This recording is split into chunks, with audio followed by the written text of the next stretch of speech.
I've been asking my students to let me know what kinds of watercolor videos they want me to make for them. And today, Anne asked me if I would make a video about how to paint straight lines. Hi, I'm Margaret with Sacramento Art Classes. I'm laughing because I don't know what this is going to be, but we should all find out together. So I'm going to teach people the best way I can think of to make a straight line in your painting.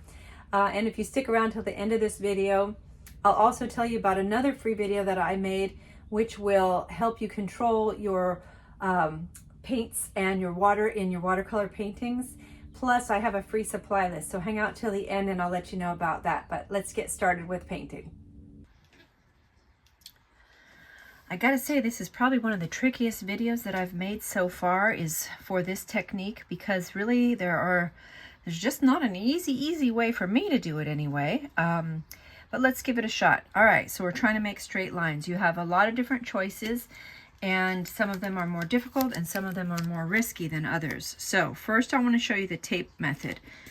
The reason why this is risky is because maybe your paint could seep underneath the tape, and then you got a mess. And number two, maybe you've got a painting already in progress and you have to tape over the top of it to get a straight line, like let's say you're doing a building or a bridge or something.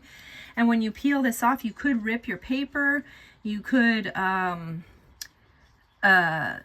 you could rip your paper. You could lift off a little bit of the paint maybe that's already on there.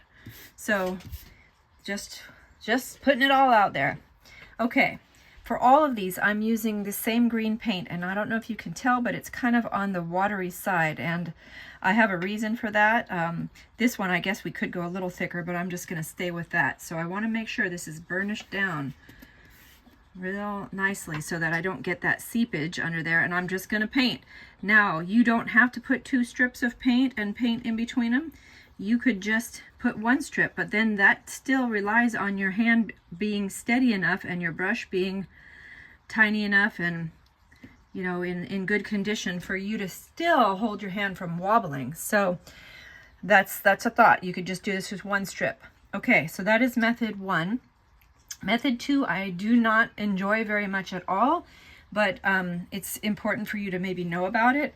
So there is a thing called a bridge. I don't own one, so I took the bottom off of my 3-hole punch. This is a rubber piece or a flexible plastic piece that goes on the bottom, and it traps all the little paper cutouts in here. So that's, I needed something that has a straight edge, but you can see it's thick, so this edge is wide enough that I have some space between my brush and the table.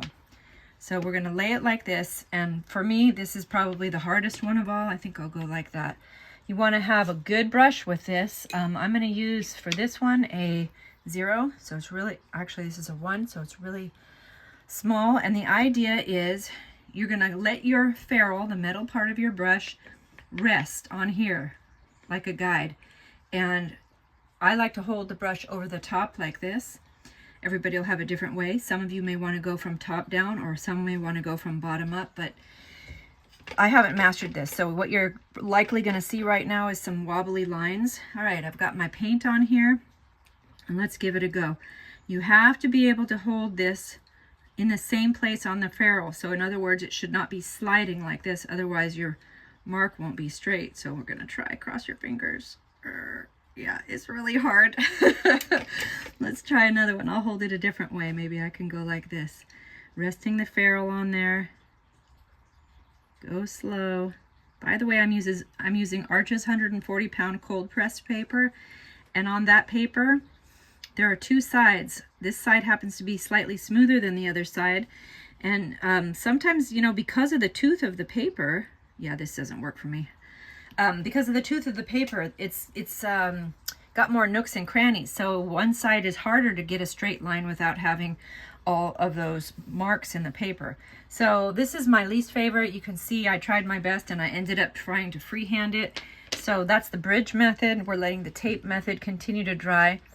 I got 2 more to show you. One of them is using a pen and ink dip pen, and this happens to be a C4 nib on there. And this is one of the reasons why I needed my paint to be watery enough, because I got to be able to have this pen be able to suck up the paint as though it were ink. So it needs to be very watery or it won't work. And when you do this, you can freehand it. Let's see if it'll work. How about if we go this way? Sometimes you don't get enough paint on the brush, or I mean on the nib. So freehanding it, once again, that relies on your hand's ability to stay straight. So not the greatest. Or you could go back to using a bridge and try it this way. Let's go over here. I tried a whole bunch of different types of nibs too, just to see which one was the easiest. And in fact, I have to kind of let it soak in that way, and I even tip it upside down. So definitely still not foolproof, but you can use the bridge. Don't let the nib touch up to the bridge, because then the paint can seep under the black thing here, and then you got trouble again. So I'm keeping the nib a little bit away. So far this is pretty good. This actually is working better than it did in my practice. All right, so there's a line. That's a possibility. Pretty straight. It's pretty light because I had to water down the paint. Make sure to rinse your nib at the end so that you don't clog it up. And then the last way is maybe the easiest. I have a water-soluble pencil. This is a Prismacolor, and it's called dark green, which is similar to the color that I'm using there.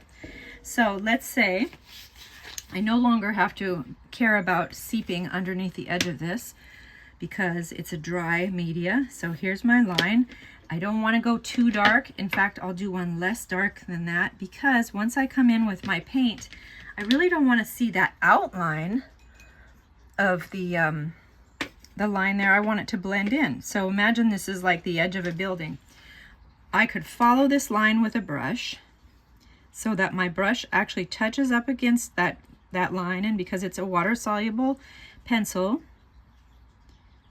it will liquefy or activate that pigment, and it turns into paint. So if you're slow and careful enough, you can basically melt away that pencil because you're turning it into paint. I'm relying on my hand, the steadiness of my hand, but with this as a guide for me to follow, it's helping me. And you can do this any thickness you want. So of course you could come out this way. Let's say this is the edge of a greenhouse, so maybe all of this part over to the right will be house, and it's really just that edge that I want. But can you see how we see where that pencil mark is? And it's not always what you want in watercolors to be able to see an outline like that.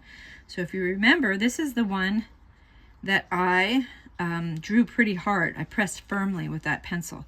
So there's a little tip for you. Maybe don't press as firmly, and plus perhaps my color of paint is not an exact match, so I did my best.